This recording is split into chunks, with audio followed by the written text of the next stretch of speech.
জুবিন দাই আপাৰ আসামৰ ফালে নগাঁৱৰ ফালে এটা ফাংচনত গৈছিল, এখন ফাংচনত গৈছিল আৰু তেতিয়া ৰাতি 2টা নে 3টা 4টা বাজিছিল।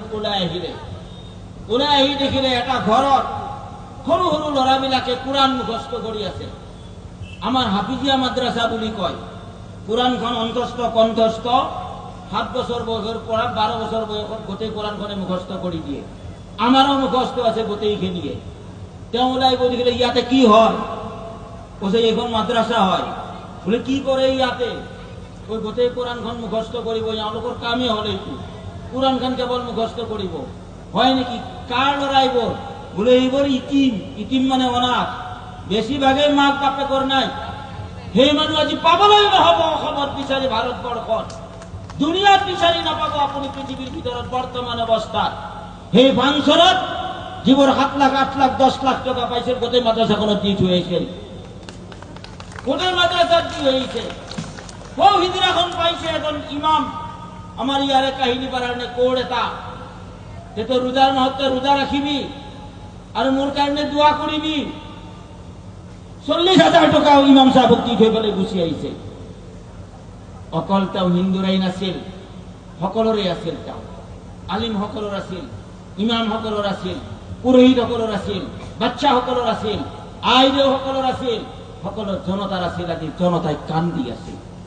আজি জনতাই কান্দি আছে। আমি ভাগ ভাগ আমি নহওঁ। আমি হিন্দু মুছলমান লাই লাফা দফা পাহাৰে পৰ্বতে থকা, হাতত হাত বান্ধি আমি একেলগে আগুৱাই যাম। এইখন আমাৰ সোণৰ অসম।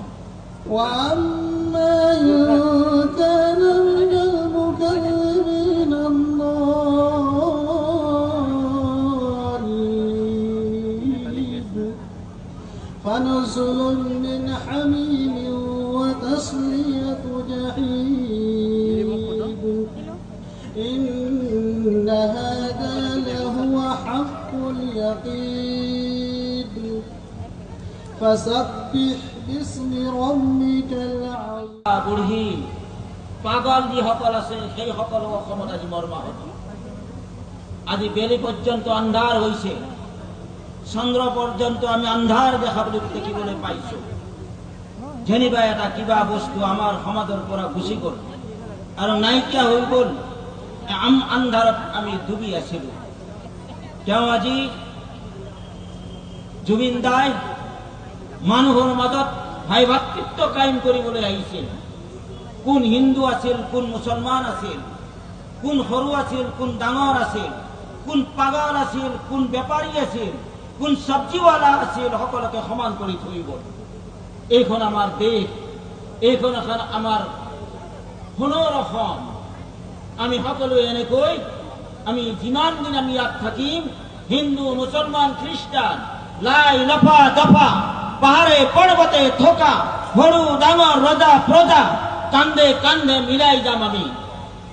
আৰু এইখিনি মিলাবলৈ এটা সময়ৰ কাৰণে বহুত দিন নহয়, 52 বছৰৰ বয়সত 100,000 বছৰৰ কাম কৰি থৈ গ'ল।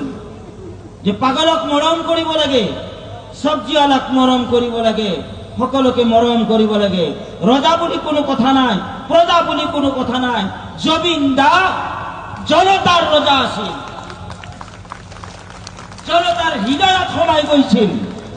আমি মৌলানা, আমি আজি বহুতে আমাক কুৱেশ্যন কৰিব যে হিলাল কমিটিৰ সভাপতি সাহেবে আজি কি কৈ গ'ল। মই ঈদৰ ঘোষণা কৰো, ৰোজাৰ ঘোষণা কৰো, য'ত মোৰ ঘোষণাত 1 কোটি মানুহে নমাজ পঢ়ে, 1 কৰোৰ মানুহে ৰোজা ৰাখে, কিন্তু আজি শুব পৰা নাই। জুবিন মনৰ মাজত, অন্তৰত সকলোৰে মাজত সোমাই গৈছে। হিন্দু বুলি কোনো কথা নাই, আলিম বুলি কোনো কথা নাই, পুৰোহিত বুলি কোনো কথা নাই। কি এটা দয়া উপজিছে যে আমি ক'ব নোৱাৰো। আজি সকলোতে জুবিনময়। তেওঁ জনতাৰ, তেওঁ পাব্লিকৰ, তেওঁ ৰাইজৰ